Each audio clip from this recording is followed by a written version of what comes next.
बऱ्याचदा काही काही लोक म्हणतात महाराज तुम्हाला तुमच्या गणपती बाप्पाचं मुख वाकडे, सोंड वाकडी, पोट मोठे, कान काहीतरी वेगळं स्वरूप आहे, पण ते स्वरूप सुद्धा आपल्याला काहीतरी देऊन जातं. जरा बारीक निरीक्षण करा. गणपती बाप्पाचं पोट मोठे, अरे किती भक्तांचे अपराध असू द्या पोटात घालण्याचं सामर्थ्य, म्हणून पोट मोठे. कान सुपासारखे मोठे, सुपाचा गुणधर्म आहे जे वाईट आहे ते बाहेर, जे हलकं आहे ते बाहेर फेकायचं आणि जे जड आहे ते आपलेसं करायचं. कुणी काही सांगू द्या, किती वाईट तुमच्या कानावरती येऊ द्या, ते जवळ ठेवायचं. मी दुसऱ्याला नाही सांगायचं, ते सोडून द्यायचं, पण चांगलं असेल ना तर ते जवळ ठेवा. आणि गणपती बाप्पांचं स्वरूप जर बघितलं तर मुख किंवा सोंड वाकडी, त्याला कारण आहे जे तुझिया विकी मूड तया लागी तू वक्रतुंड, ज्ञानी आसी तरी अखंड जुची हसी. ज्ञानोबाराय सांगतात गणपती बाप्पा वाईट वागणाऱ्या लोकांसाठी, धर्माबद्दल अनादर करणाऱ्या लोकांसाठी, चुकीचं कर्म करणाऱ्या लोकांसाठी वाकड्या सोंडेचा आहे. अन्यथा ज्ञानी लोकांसाठी त्याची सोंड सरळ आहे, त्याची सरळ सोंड आहे. आणि म्हणून असे गणपती बाप्पा आणि या गणेश उत्सवाच्या निमित्तानं आपण एकोप्यानं एकत्रित आला आहात. आज जसं तुम्ही आलात, उद्या या सुंदर गोड असे चिंतन, गोड असं कीर्तन, धर्मजागृतीची कामं. कारण आज कीर्तन ही परंपरा नाही चालली ना. खरं सांगू तुम्हाला, किती वर्ष गुलामगिरी जगलेली माणसे आपण. बोला, माझे तोंड राहत नाही, मलाही बोला वाटते, सांगा वाटते, पण वेळ नाही महाराज आपल्याजवळ. किती वर्ष गुलाम, बोला बोला, किती वर्ष गुलामगिरीत राहिलेली आपण. खाली बसा बाबा, बसा खाली. किती वर्ष गुलामगिरीत राहिलो आपण, बोला ना. किती वर्ष? 150 वर्ष विसरलात का?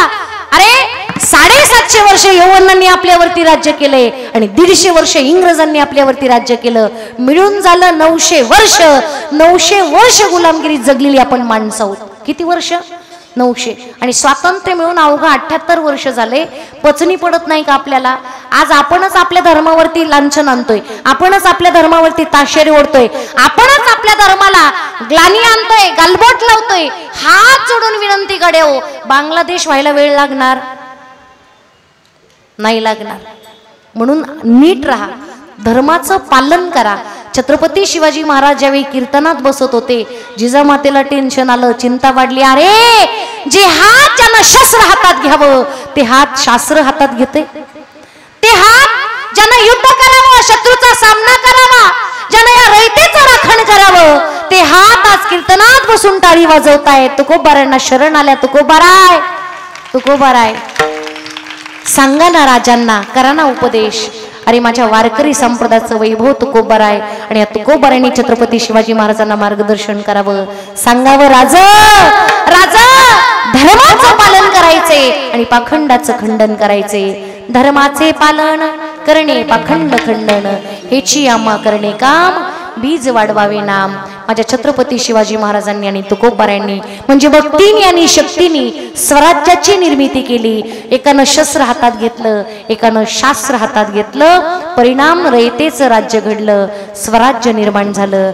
आजही पुन्हा आम्हाला स्वराज्य निर्माण करायचे, त्याच्यासाठी भक्ती शक्ती एकत्रित आली पाहिजे. गड्याओ, तरुण एकत्रित आला पाहिजे, सगळे एकत्रित आले पाहिजे. आणि आज पुन्हा एकदा जिजाऊंसारखा संकल्प आम्हाला करायचा आहे. जिजाऊंसारखा संकल्प करायचा आहे, जिनं उदरामध्ये बाळाला बीज, त्याच्या मनात त्याच्या ते बीज रोवलं की स्वराज्य निर्मितीचं. आणि म्हणून आजही जर बघितलं ना तर पहिलं धन्यता जर कुणाला दिली जाते तर जिजाऊंना दिली जाते. कुणाला दिली जाते हो?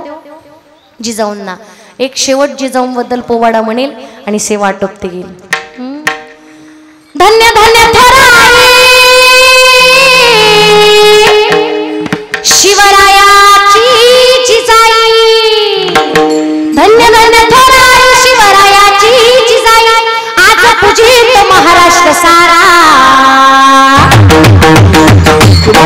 मुजरा मानाचा मानाचा दिला बोला, मुजरा मानाचा मानाचा दिला बोला,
धन्यवाद. कोणी 2 मिनिट जागा सोडू नये. 2 मिनिट. धर्माचे पालन करणे पाखंड खंडन